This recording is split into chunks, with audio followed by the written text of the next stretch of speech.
premsa d'avui, com us he dit, és una roda de premsa per il·lustrar una observació que hem fet al camp. Ha sortit, què ha sortit? Ha sortit una cara.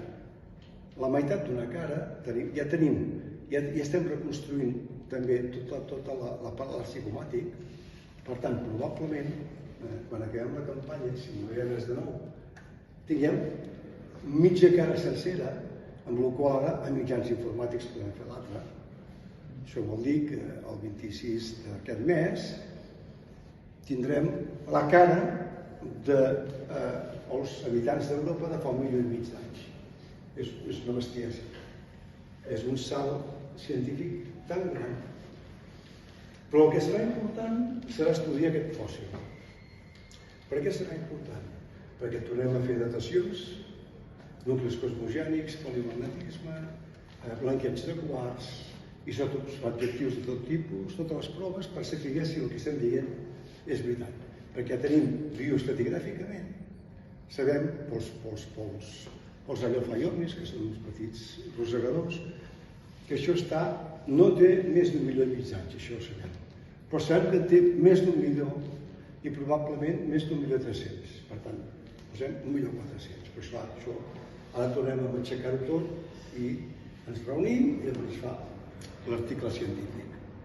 Per tant, el procés és llarg.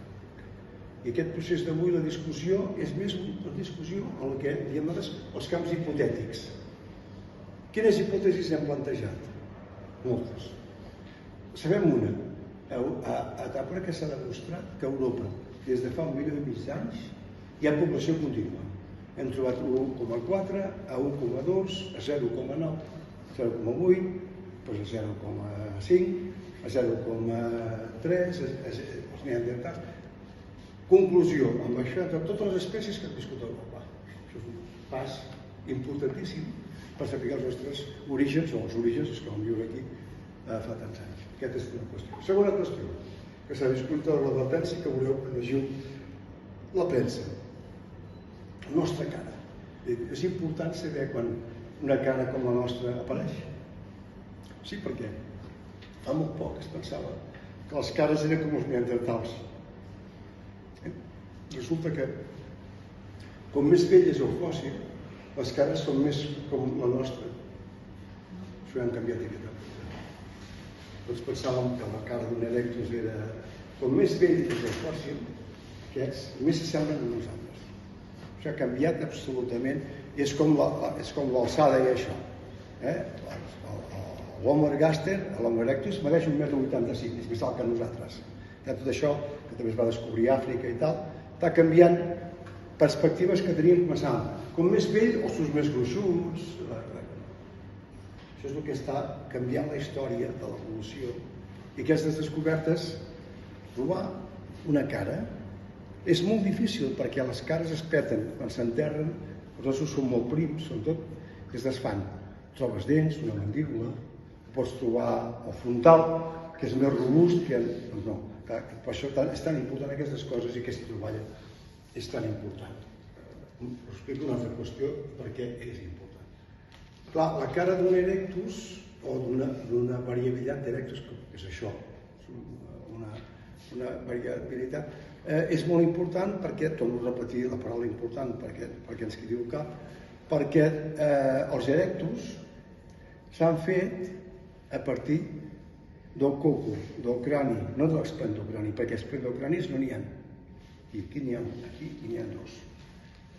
A tal punt que la quarta qüestió important és que és l'únic jaciment que en una mateixa localitat, com la de l'Elefante, hi ha 2 nivells del Plistocè inferior amb homínids. O sigui, una concentració brutal. I 2 jaciments en els quals el Plistocè inferior, és a dir, fa més de 850.000 anys, tenim homínids. Per tancar, hi ha una dent, com les que van trobar a Granada, a Orce i aquests costos, una dent. I tot l'altre, de vell, s'ha trobat aquí, tot. Les cares, els d'això, els cranis... Clar, per això avui, quan la gent diem que és un dia històric, perquè tot això, com sabeu, abans us he dit, passa als llibres. I tarda perquè primer es publica. Per exemple, l'Homo anteceso, quan es van publicar, molts col·legues van dir que no era una espècie. Bé, no passa res, perquè tu publiques i això està molt bé, els col·legues t'ho qüestionen i llavors tu dius, bueno, escolti, vostè ho qüestiona, doncs expliqui per què. Hem d'explicar per què, perquè és una resta jove, d'una xica jove, llavors aquesta resta quan sigui grans canviarà i serà un crani diferent al nostre i tal, doncs resulta que al final no canvia i és el que hem dit nosaltres i tal. Clar, la tecnologia canvia, els mètodes, la genètica, la proteòmica avança i ara podem saber per l'estudi molecular quina estructura és i com es relaciona amb nosaltres o amb altres espècies, amb els neandertals i els preneandertals. I esclar, tot això fa que si tu en un lloc pots seguir l'evolució humana des d'1,5 milió fins ara, tinguis una gran possibilitat d'explicar la història de la humanitat sense moure't de casa.